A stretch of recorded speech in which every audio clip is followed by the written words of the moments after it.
So apparently I snore now, and I do not welcome this information. Not comfortably. But I don't remember being someone who snored before. So is this another midlife thing? Is this another issue related to menopause? It turns out it can be.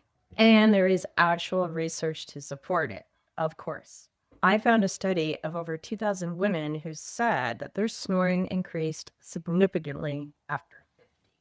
And among women 50 to 59 years old, 63.5% of those women reported menopausal snoring, if that's the thing, compared with about 51.6% of women who didn't report any symptoms related to menopause. So something is going on here. And it's not necessarily about getting older or gaining weight like we first used to believe. Which brings us to today's brain camp. Why can women start snoring around menopause? So first, a quick explanation about snoring. When we're asleep, the muscles and the tissue around our airway relax, of course. And if that airway becomes narrow enough, the air moving through it makes the surrounding tissue vibrate. That's snoring. And several things can make that narrowing more likely, like alcohol, nasal congestion, sleeping on your back, your anatomy, weight changes, allergies, and apparently menopause can be another factor. Estrogen and progesterone have bigger roles than just reproduction. They also appear to influence breathing and the muscle that keep our upper airway open while we sleep. As those hormones fluctuate and eventually decline during menopause, researchers believe that those changes can contribute to an increased risk of sleep-disordered breathing. Much nicer way of saying snoring. And that's where the research starts to get pretty interesting. Right, Alex?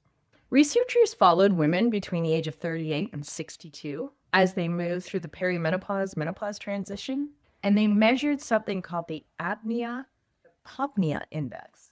That's basically the number of times per hour that your breathing stops or becomes significantly reduced while you're sleeping. And compared with perimenopausal women, sleep-disordered breathing was 21% higher during perimenopause. After menopause, it was 31% higher. But it's important to note that researchers did adjust for age, BMI, waist circumference, and neck circumference, and the association was still there. So we can't just shrug it off and say, well, women gain weight as they get older. Menopause itself appears to be associated with changes in breathing during sleep. And this is important because snoring can also be a sign of something more important going on. Let's move on to obstructive sleep apnea. Sleep apnea occurs when your airway becomes partially or completely blocked when you're sleeping. Your breathing can stop and your oxygen level can drop. So your brain has to wake you up so you can start breathing properly again. And this can happen repeatedly during the night without you even realizing it's going on. Snoring does not mean you have sleep apnea. Lots of people snore and don't have it. But habitual snoring can be one of the signs. And women's risk of sleep apnea can increase during the menopausal transition. And there's another problem. We may not recognize it in women. When we picture sleep apnea, most of us picture a man snoring like a chainsaw and stopping breathing in the middle of the night. Much like cardiovascular disease and heart attack, many women don't present the same way. We may complain about insomnia, wake up repeatedly, morning headaches, fatigue, brain fog, difficulty concentrating, mood changes, or waking up after 8 hours of sleep and wondering why we're still exhausted. And tell me this doesn't already sound like half the list of things we already blame on menopause. And that is exactly why researchers have warned against automatically assuming that sleep problems in midlife are just a part of menopause. Because a treatable sleep disorder can get missed. So what's a girl to do with this information? First, don't panic just because someone heard you snore. Snoring can be completely benign. Sleeping on your side might help. Treating nasal congestion might help.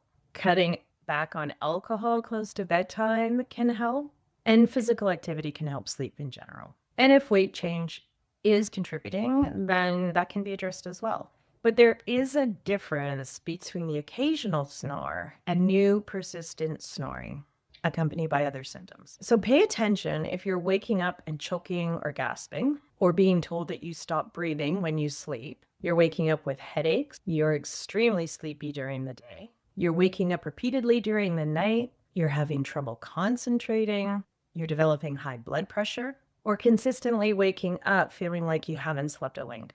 that is worth bringing to your healthcare provider, and they can decide if you should be assessed for sleep apnea. And one last thing, because I know where some of our brains are going on this, if hormones are involved, does hormone therapy stop the snoring?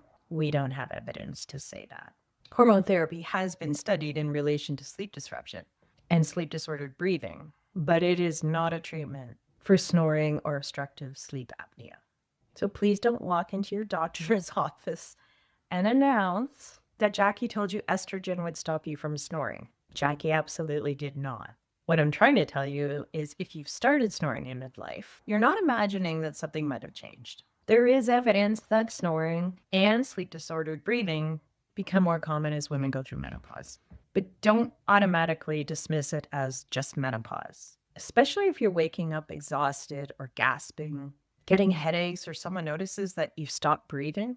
Sometimes snoring is just an irritating new issue that we are going to deal with in midlife, and sometimes it's valuable information. See you next week for more Brain Camp.